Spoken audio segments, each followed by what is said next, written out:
기도하고 말씀토록 하겠습니다. 살아계신 하나님, 날마다 우리에게 은혜를 내려주시고 말씀을 들을 수 있는 귀한 마음을 허락해 주셔서 감사합니다. 들려지는 말씀이 우리 사랑하는 성도님들의 마음밭에 잘 심겨져 30배, 60배, 100배의 결실을 이루게 하시고 귀한 열매를 통하여 하나님을 기쁘시게 하는 믿음으로 나아가도록 인도하시기를 기도합니다. 지금은 우리가 살아계신 하나님의 말씀을 듣습니다. 겸손하고 부드러운 마음으로 주의 말씀을 듣게 하시고 성령이 충만한 시간 되게 하시기를 기도합니다. 말씀을 전하는 사람과 듣는 모든 사람들에게 큰 은혜를 내리실 하나님을 믿으며 우리를 구원하신 우리 주 예수 그리스도의 이름으로 기도하였습니다. 아멘. 오늘은 교회의 중요한 절기인 성령 강림절입니다. 부활절이나 크리스마스, 추수감사절에 비해서 주목받지 못하는 절기라고 여겨질지 모르지만 성령 강림절은 세상의 모든 교회들에게 매우 의미가 있는 절기입니다. 성령 강림의 역사가 없었다면 지금의 교회는 존재하지 못했을 것이고 초대교회는 로마의 거센 박해와 억압을 이겨내지 못했을 것입니다. 하지만 오순절 성령 강림의 역사로 교회는 예수님의 승천 이후 성령과 함께 세계 모든 민족과 나라에 퍼져나갔습니다.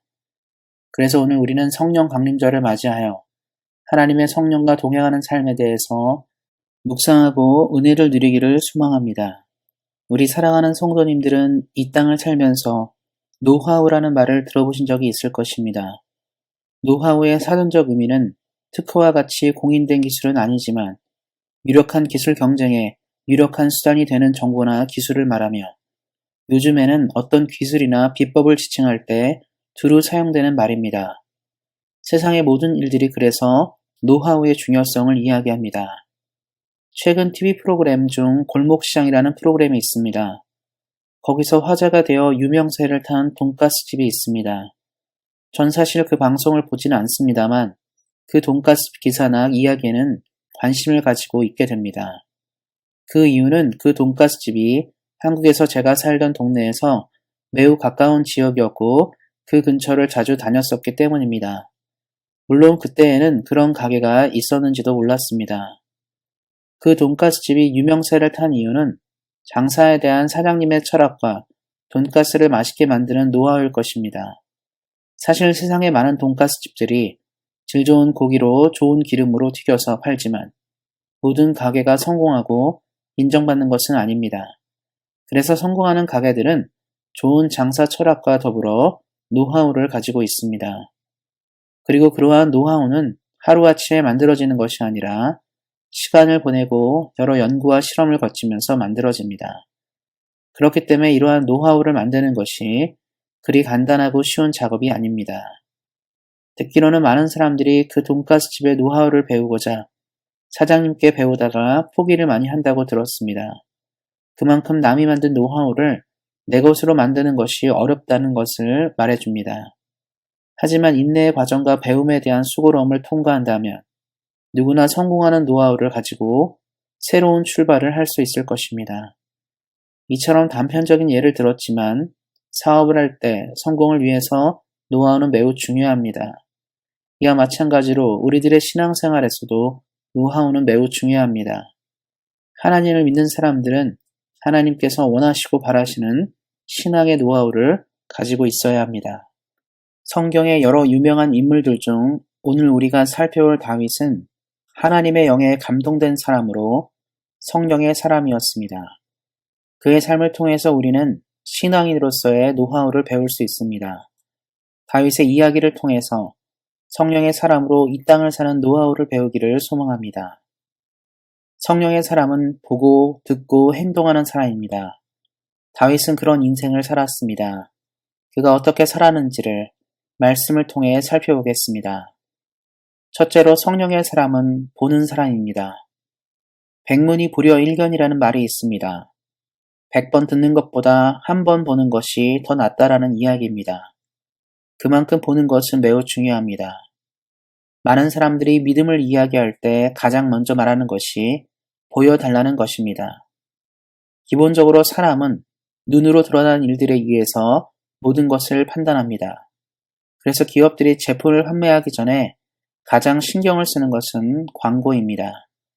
어떻게 제품이 사람들에게 보여지고 사람들이 평가하느냐가 성공의 지름길이기 때문에 그렇습니다.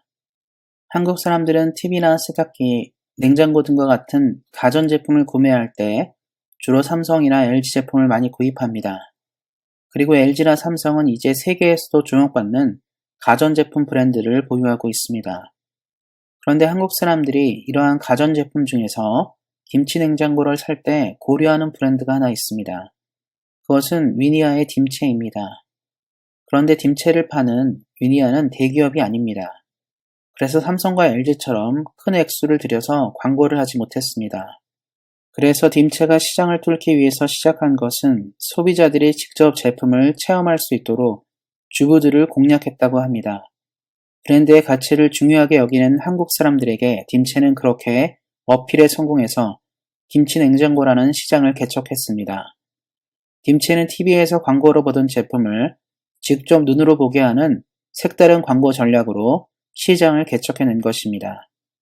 만약 딤체가 삼성이나 LG와 같은 대기업을 두려워하고 시장에서 이겨낼 자신이 없었다면 김치 냉장고라는 새로운 영역을 개척하지 못했을 것입니다. 이렇듯 한 기업이 시장을 개척하고 만들어가기 위해서 다른 사람들이 보지 못하는 시각이 필요합니다. 그래야 새로운 성장 동력을 가지고 일어나기 때문입니다. 현대와 같이 기업의 가치가 수시로 변하는 이때에 더욱 창의적인 안목이 필요할 것입니다. 이렇게 다변하는 시대의 세상의 기업들도 창조적인 시각을 이야기합니다. 그런데 사실 이러한 창조적인 시각은 신앙인들에게 더욱 요청이 되는 것입니다. 우리는 다윗과 골리앗의 이야기를 너무 잘 알고 있습니다. 이는 어려서부터 지금까지 교회에서 자란 사람은 수천 수만 번은 접했을 만한 이야기입니다. 다윗과 골리앗은 너무나 유명해서 세상 사람들도 약자와 강자의 대결에 종종 사용하는 표현입니다. 그런데 저는 조금 다른 시각에서 다윗과 골리앗 이야기를 하고 싶습니다. 다윗이 골리앗을 이겨낸 중요한 지점은 바로 다윗의 영적인 시각과 연결되어 있습니다. 다윗은 나중에 훌륭한 장군이 되어 위대한 업적을 남긴 인물이지만 골리앗을 만나기 전까지는 그는 양을 치던 목자였습니다. 그래서 사실 다윗과 골리앗의 대결의 관전 포인트는 다윗이 얼마나 전투를 이기기 위한 전략을 잘 가졌느냐로 보면 안 됩니다. 그는 전투 경험이 전무한 목동이었기 때문입니다. 그렇다고 해서 다윗이 좋은 동료들과 골리앗을 상대한 것도 아닙니다. 다윗은 골리앗과의 대결에서 그가 그 싸움을 이길 만한 어떤 것도 가지고 있지 않았습니다. 그런데 다윗은 보통 군인들과 다른 것이 한 가지가 있었습니다. 그것은 바로 영적인 시각입니다. 다윗은 골리앗과의 대결을 벌일 때 인간과 인간의 싸움으로 보지 않았습니다. 그는 그 싸움을 하나님과 인간의 대결로 보았습니다. 사무엘상 17장 45절 말씀입니다. 다윗이 블레셋 사람에게 이르되 너는 칼과 창과 단창으로 내게 나아오거니와 나는 만군의 여호와의 이름 곧 내가 모욕하는 이스라엘 군대의 하나님의 이름으로 내게 나아가노라. 이는 골리앗을 상대하는 다윗의 시각을 보여줍니다. 당시의 다른 군인들은 골리앗의 하드웨어에 압도되었습니다. 일반인보다 훨씬 큰 키와 풍채는 두려움을 주기에 충분하였습니다. 한번 생각해 보시기 바랍니다. 우리 중 누구도 유치원에 다니는 애와 싸움을 한다고 가정할 때 두려워 떠는 사람은 없습니다. 왜냐하면 유치원생이 우리를 당해내기엔 너무나 작고 모든 것이 약해 보이기 때문입니다. 골리앗 앞에서 이스라엘의 모습이 그러하였습니다. 대다수의 이스라엘 사람들은 골리앗의 하드웨어에 압도된 것입니다. 그런데 다윗은 달랐습니다. 그는 골리앗의 하드웨어에 압도되지 않았습니다. 그는 하나님의 성령에 감동된 사람으로 하나님의 눈으로 골리앗을 보았습니다. 하나님 앞에서 한없이 초라하고 부족한 한 사람을 본 것입니다. 그래서 다윗이 골리앗을 두려워하지 않은 것입니다. 여기서 우리가 주목해야 할 부분이 있습니다. 우리는 흔히 다윗이 용감해서 골리앗을 이겼다고 생각합니다. 다윗은 용감해서 이긴 것이 아닙니다. 다윗은 성령의 사람이었기 때문에 이길 수 있었던 것입니다. 성령이 충만한 사람들은 같은 상황에서 다른 것을 봅니다. 복음서를 보면 예수님이 다니실 때 늘 수많은 사람들이 몰려다녔습니다. 한 번은 그 많은 무리를 위해서 식사를 주시고자 했습니다. 그때 예수님의 제자 중 빌립은 도저히 불가능하다고 여겼습니다. 왜냐하면 너무 많은 숫자였기 때문이었습니다. 예수님은 하나님의 시각으로 가능한 것을 보았지만 빌립은 사람의 시각으로 되지 않음을 보았습니다. 이처럼 성령이 없는 사람의 시각은 부정적인 시각을 가지고 상황을 봅니다. 그러나 성령의 사람은 상황을 볼 때 하나님의 능력을 먼저 봅니다. 사랑하는 성도 여러분, 이 땅의 많은 일들이 이와 같습니다. 성령이 없는 사람에게는 뭐든지 불가능하고 안 되는 일들 투성이입니다. 그래서 부정적인 이야기와 불만을 늘어놓습니다. 그래서 성령의 사람이 부족한 공동체는 늘 발전이 없고 소망이 없고 걱정과 염려만 가득합니다. 그러나 성령이 사람의 가득한 공동체는 메마른 땅에서 비옥한 은혜를 보고 말라버린 강에서 생수의 강을 봅니다. 하나님의 하시는 역사를 주목하기 때문에 지금 보여지는 일들과 상황에 휘둘리지 않습니다. 그래서 우리는 언제나 성령의 충만한 역사를 구해야 하고 성령의 시각으로 하나님의 눈으로 세상을 보도록 기도해야 합니다. 우리 사랑하는 성도님들이 언제나 성령의 충만한 사람이 되어서 주의 공동체를 향한 하나님의 사랑과 소망을 늘 바라보시기를 예수님의 이름으로 축원드립니다. 둘째로 성령의 사람은 듣는 사람입니다. 우리가 다른 나라에서 삶을 살 때 가장 먼저 맞이하는 것은 듣는 것의 어려움입니다. 늘 한국말만 사용하다가 캐나다와 같이 영어를 주로 사용하는 나라에서 살 때 여러 가지 일들이 힘들지만 가장 힘든 것 중 하나는 의사소통의 문제입니다. 그리고 그 소통의 문제의 시작은 바로 듣는 것의 어려움입니다. 그래서 영어 학원도 다니고 공부도 하는데 그 중에서 가장 중요한 것은 소통을 위해서 듣기입니다. 듣는 것이 되어야 읽고 쓰는 것도 되고 이 땅을 사는 것도 무리가 없기 때문입니다. 이민의 경우로 예를 들었지만 우리들의 인생 역시 잘 듣는 것은 매우 중요합니다. 조선이 망하기 직전에 한반도에서는 중요한 일이 있었습니다. 바로 동학농민운동입니다. 파탄난 경제와 양반 계급의 수탈에 못 이긴 농민들이 봉기한 사건입니다. 그때 농민들은 백성을 위한 여러 가지 개혁안을 제시하였습니다.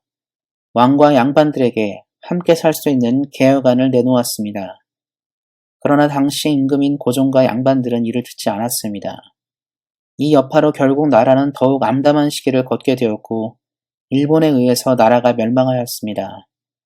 만약에 백성들의 요구를 들을 수 있었던 귀가 있었더라면 나라는 다시 회복할 기회가 있었을 것이지만 들을 귀가 없음으로 인해 어려운 길을 가게 된 것입니다.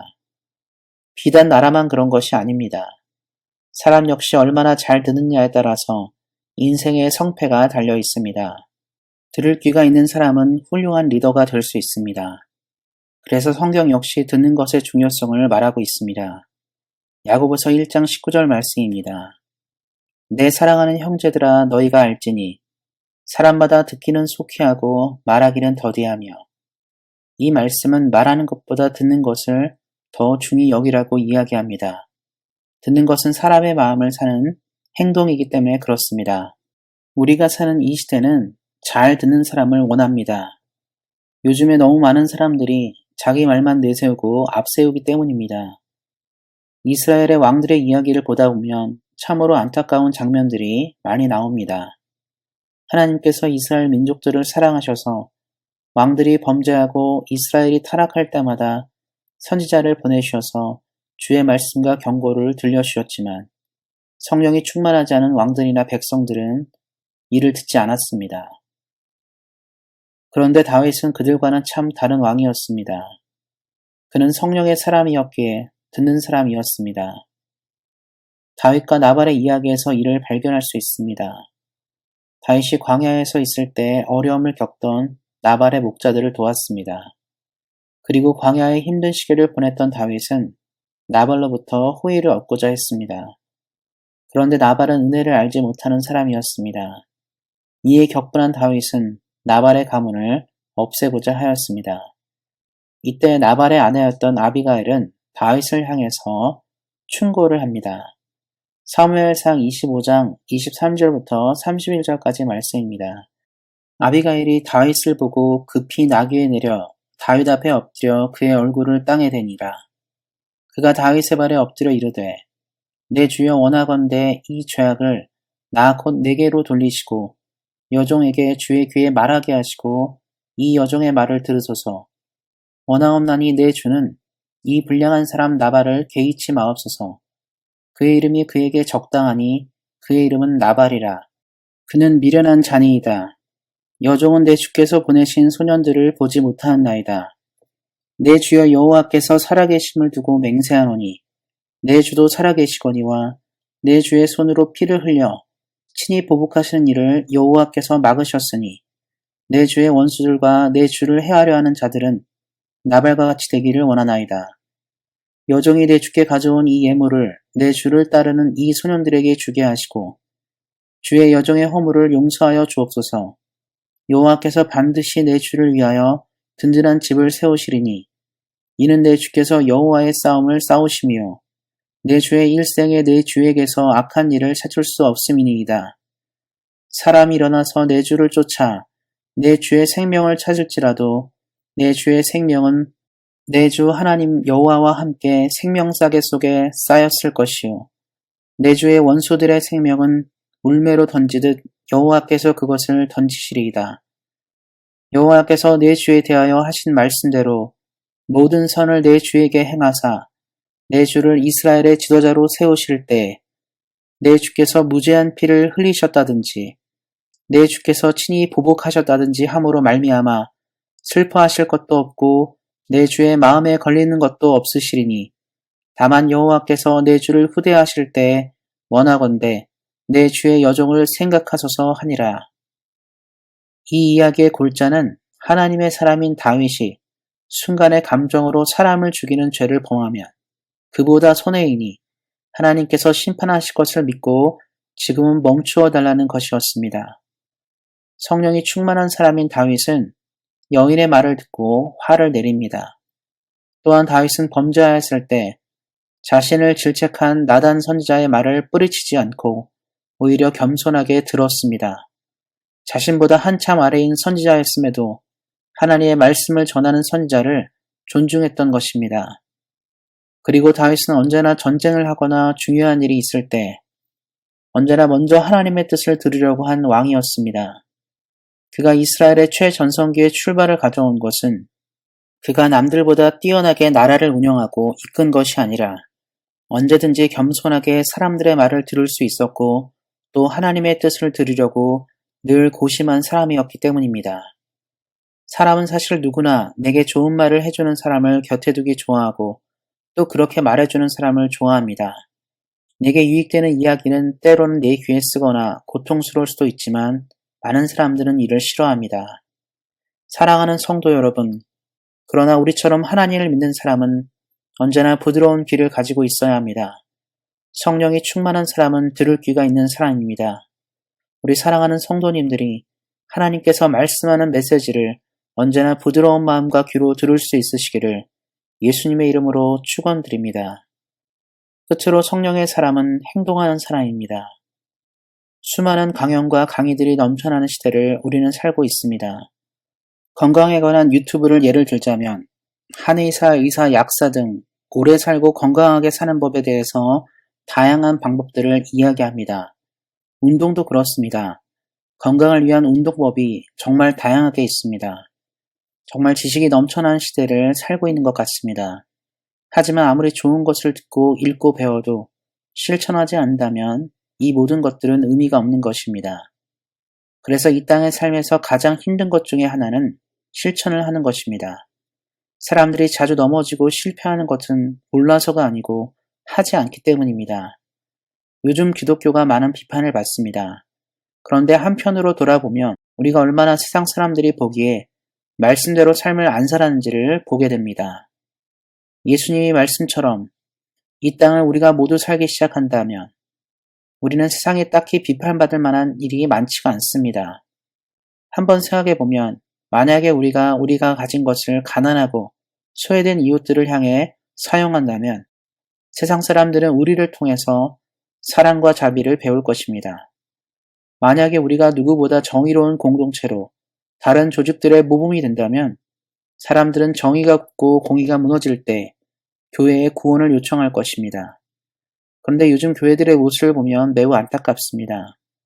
불투명하게 재정을 운영하는 많은 교회들, 세상의 정의보다 더 불공정한 교회의 시스템, 상처 입은 사람을 보듬어 주지 못하고 오히려 상처를 입히는 교회들의 모습들이 요즘의 많은 교회들에게 나타납니다. 우리는 어떻게 이러한 모습을 극복하고 하나님이 원하시는 교회 공동체가 될 수 있을까요? 우리는 다윗에게서 그 대답을 찾을 수 있습니다. 다윗은 행동하는 신앙인이었습니다. 다윗의 모습 속에 가장 빛나는 모습은 그가 믿는 대로 행동하는 사람이었다는 사실입니다. 물론 그는 여러 범죄를 저지른 우리와 같이 매우 연약한 사람이었습니다. 그럼에도 하나님이 그를 하나님의 마음과 맞는 사람이라고 평가하고 있습니다. 사도행전 13장 22절 말씀입니다.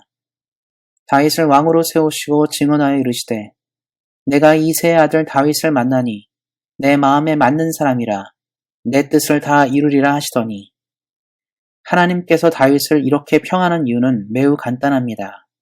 그가 행동하는 사람이었기 때문입니다.